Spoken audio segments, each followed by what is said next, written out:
Si le harcèlement et si les ténèbres via le harcèlement semblent régner sur Terre, c'est parce que toi, qui me regardes, en général, statistiquement, quand tu le vois opérer, tu ne fais rien. Parce que je vois souvent que quand cet esprit-là de rejet, cet esprit de méchanceté qui est toujours là chez méchant, les ténèbres sont toujours là chez méchant, agit, se manifeste.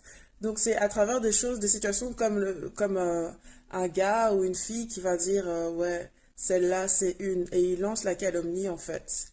Ou voilà. Et le fait est que en général, ben, les gars, vous faites jamais rien en fait par rapport à ça. C'est du genre où de, de mon vieil âge, là, où j'ai été à l'école, j'étais au secondaire, à l'UNIF, j'ai travaillé à plusieurs endroits, à l'église, et j'ai remarqué qu'à chaque fois que des gens faisaient ça, la majorité, vous êtes là, vous dites rien.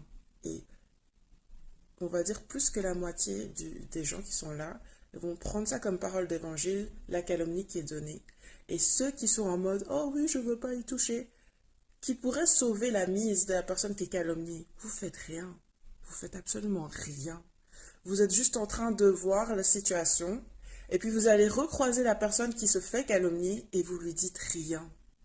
Et c'est souvent dans des cas où cette personne, elle n'est pas poteau avec les autres, ou elle n'a pas déjà des liens d'amitié, et vous dites que, oh, je ne connais pas la personne qui est visée, donc je ne vais pas me mêler. Oh, c'est pas mon ami, c'est pas quelqu'un dont je suis proche, donc je ne vais pas me mêler. Et j'aimerais vous dire que devant Dieu, vous êtes coupable.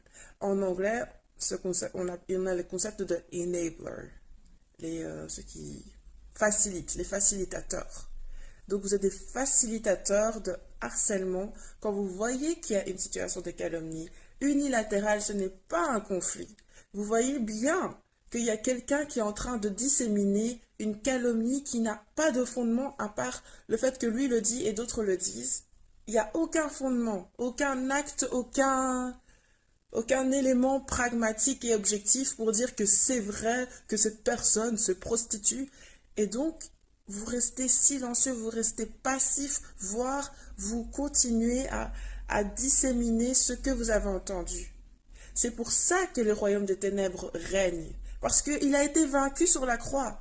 Mais, comme la plupart des hommes restent passifs et se lavent les mains de toute intervention dans ces situations-là, pour tout abus, c'est pour ça que l'ennemi règne.